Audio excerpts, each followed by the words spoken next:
नमस्कार मित्रांनो, मी प्रवीण कांबळे। सध्या महाराष्ट्रामध्ये मराठा आंदोलनाने अत्यंत जोर पकडलेला आहे। मराठ्याचे नेते मनोज जरांगे पाटील यांनी प्राणांतिक उपोषणाला बसलेले आहेत आणि त्याचं लोळ संपूर्ण महाराष्ट्रामध्ये पसरलेलं आहे। आज महाराष्ट्रामध्ये अनेक ठिकाणी तीव्र स्वरूपाचे आंदोलन सुरू आहेत। अनेक आमदारांचं घर पेटवण्यात आलेलं आहे। रस्त्यावर टायर जाळून निषेध केला जात आहे। तरी अशा संपूर्ण महाराष्ट्रामध्ये उग्र आंदोलन या ठिकाणी सुरू आहे। तर त्या आंदोलनाच्या पार्श्वभूमीवर मराठा आरक्षण आणि त्याचा ऐतिहासिक आढावा आपण या व्हिडिओच्या माध्यमातून घेणार। या ठिकाणी आरक्षणाचा इतिहास सर्वात प्रथम जाणून घेणे महत्वाचे आहे। भारतातील सर्वात पहिले सरकारी आरक्षण देण्याची घोषणा करणारे आरक्षणाचे जनक छत्रपती शाहू महाराजांनी 1902 साली कोल्हापूर प्रांतामध्ये जातीनिहाय आरक्षणाची कायदेशीर तरतूद त्यांनी केली आणि शाहू महाराजांनी आरक्षणाची खऱ्या अर्थाने सुरुवात सरकारी अध्यादेशाने केली। महामानव डॉक्टर बाबासाहेब आंबेडकरांनी 1935च्या कायद्यामध्ये मागासवर्गीय या देशातील अनुसूचित जाती आणि जमातींना प्रतिनिधित्व देण्याची मागणी 1935च्या कायद्यामध्ये केली आणि 1935च्या कायद्यामध्ये जातनिहाय आरक्षण लागू करण्याची मागणी हे ब्रिटिश प्रशासनाने मान्य केली। पुढे 15 ऑगस्ट 1947 साली भारताला स्वातंत्र्य मिळालं आणि या भारताचे शिल्पकार महामानव डॉक्टर बाबासाहेब आंबेडकरांनी अथक प्रयत्न करून या भारत देशाला संविधान दिलं आणि 26 नोव्हेंबर 1950 साली भारत देशाचं संविधान लागू झालं आणि त्या संविधानामध्ये 50 रोजी भारतीय राज्यघटना सुपूर्द केली आणि तिथून भारतीय राज्यघटनेची अंमलबजावणी चालू झाली। त्याच्यामध्ये अनुसूचित जाती आणि अनुसूचित जमातीसाठी शैक्षणिक आणि नोकरीमध्ये आरक्षणाची तरतूद या ठिकाणी करण्यात आली। भारतीय राज्यघटनेमध्ये कलम 340, कलम 341 आणि कलम 342 अंतर्गत आरक्षणाची तरतूद करण्यात आलेली आहे। त्याच्यामध्ये 341 कलमांतर्गत या देशामध्ये अनुसूचित जातींना आरक्षणाची तरतूद करण्यात आलेली आहे आणि कलम 342 मध्ये अनुसूचित जमाती यांना आरक्षणाची तरतूद करण्यात आलेली आहे आणि त्यांना घटनात्मक अधिकार प्राप्त होत झाल्याने आरक्षण सुरुवात भारतीय राज्यघटना लागू झाल्यापासूनच अनुसूचित जाती आणि अनुसूचित जमातीला आरक्षण सुरू झाले आहे। परंतु घटनेतील कलम 340 अंतर्गत डॉक्टर बाबासाहेब आंबेडकरांनी या देशामधील मागास जातींचा शोध घेऊन त्यांना मागास जातींचं आरक्षण लागू करण्याची तरतूद त्या ठिकाणी करण्यात आली होती। परंतु त्यांचा डाटा त्या काळामध्ये उपलब्ध नव्हता, त्यामुळे त्या जातींचा शोध घेऊन ओबीसीचं आरक्षण लागू करावं अशा पद्धतीची तरतूद 340व्या कलमामध्ये महामानव डॉक्टर बाबासाहेब आंबेडकरांनी करून ठेवली होती।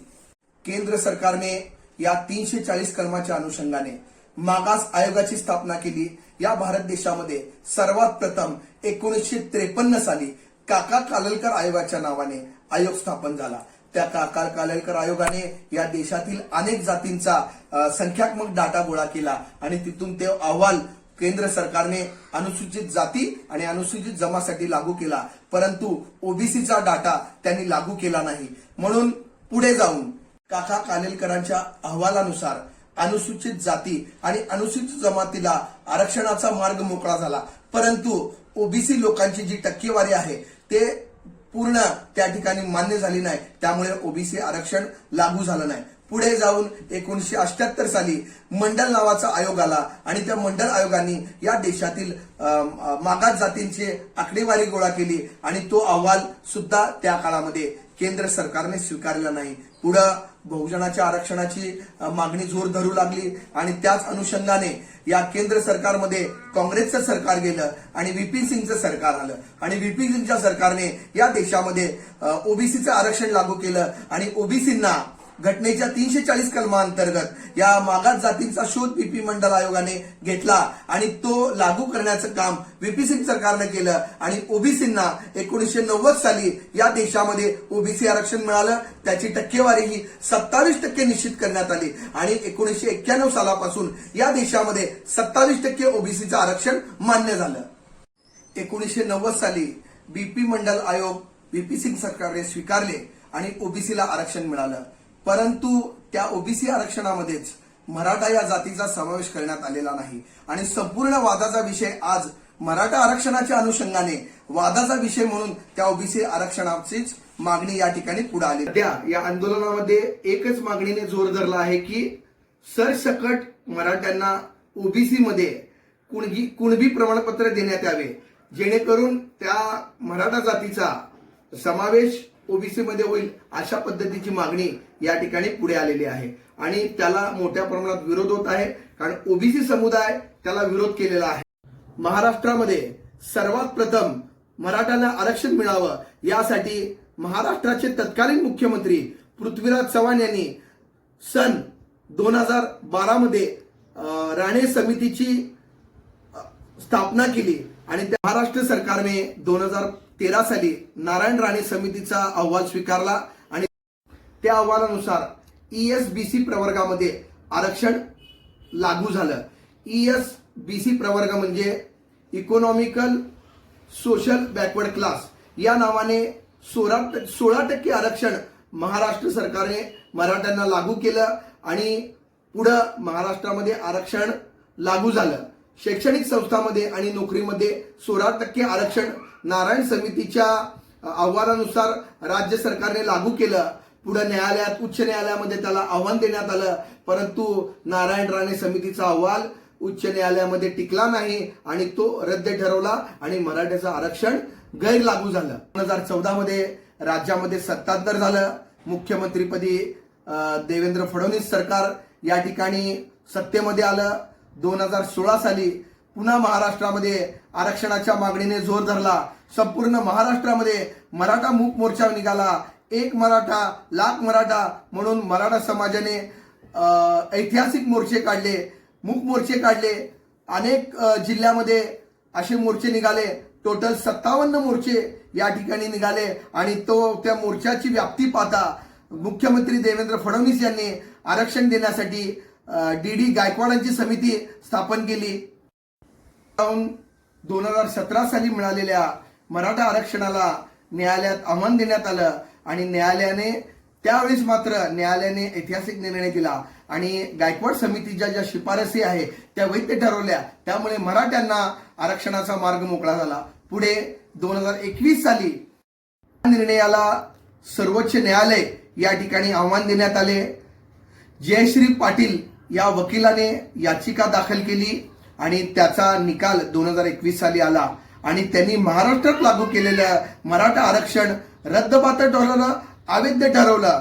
त्या अवैध ठरवण्याचं सगळ्यात महत्वाचं कारण जे आहे ते आपल्याला इतिहासात जावं लागेल. 1992 साली इंदिरा साहनी विरुद्ध स्टेट ऑफ इंडिया या अंतर्गत सर्वोच्च न्यायालयाने 1992च्या इंदिरा साहनी प्रकरणाचा निकाल पाहता त्याचा आधार घेऊन मराठा आरक्षण रद्दबातल ठरवलं.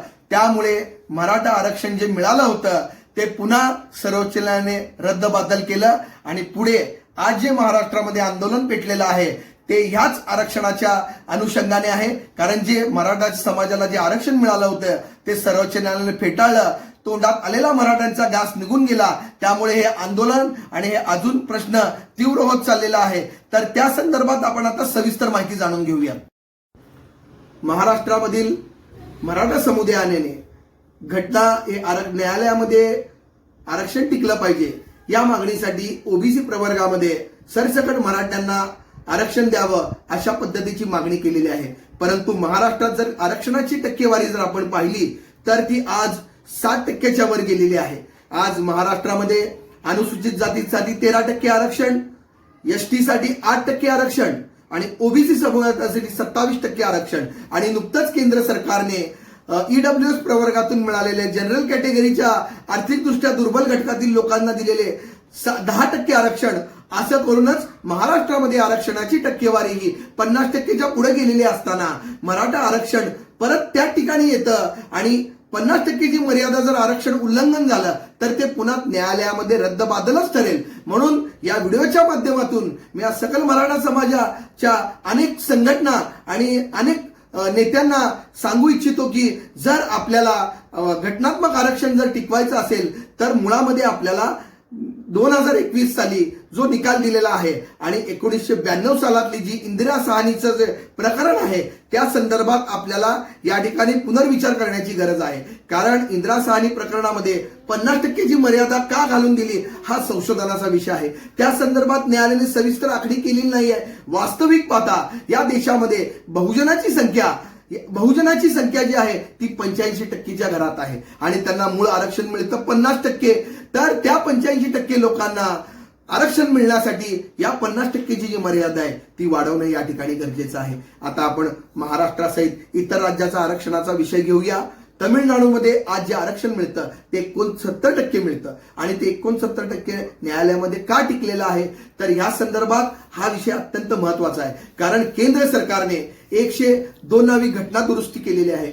तमिळनाडू सरकारने त्या राज्यामध्ये मागासवर्गीयाची संख्या जास्त आहे या मागणीसाठी त्यांनी आरक्षणाचा कोटा वाढवून घेतलेला आहे आणि केंद्र सरकारने त्या न्यायालयाला आरक्षण टिकण्यासाठी 102व्या घटना दुरुस्तीच्या माध्यमातून खास तमिळनाडूसाठी घटना दुरुस्ती केलेली आहे आणि त्या राज्यामध्ये मागासवर्गीयाची संख्या जास्त असल्यामुळे त्यांचं कायदा केल्यामुळे ते आरक्षण या ठिकाणी चालू आहे.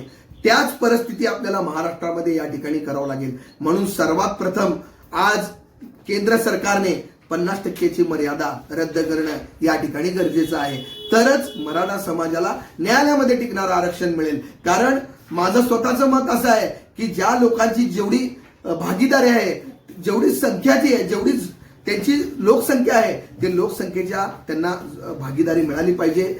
या पद्धतीने या देशामधलं 50%ची मर्यादा वाढवण्यात आली पाहिजे आणि 50%ची मर्यादा वाढवण्याचं काम या ठिकाणी केंद्र सरकारचं आहे. जसं की तमिळनाडू सरकारसाठी कायदा दुरुस्ती झाली त्याच पद्धतीनं महाराष्ट्रामध्ये जर मराठा आरक्षणाचा विषय जर मनावर घेतला सरकारने तर केंद्र सरकारने त्याच्यावर घटना दुरुस्ती केली तर टिकणारं त्यांना आरक्षण या ठिकाणी मिळेल आणि संपूर्ण घटनात्मकरित्या त्या कायद्याला वैधता मिळेल. म्हणून मराठा समुदायाने केंद्र सरकार समोर आपलं आंदोलन करून 50%ची मर्यादा रद्द करण्यासाठी कायदा करणं गरजेचं आहे.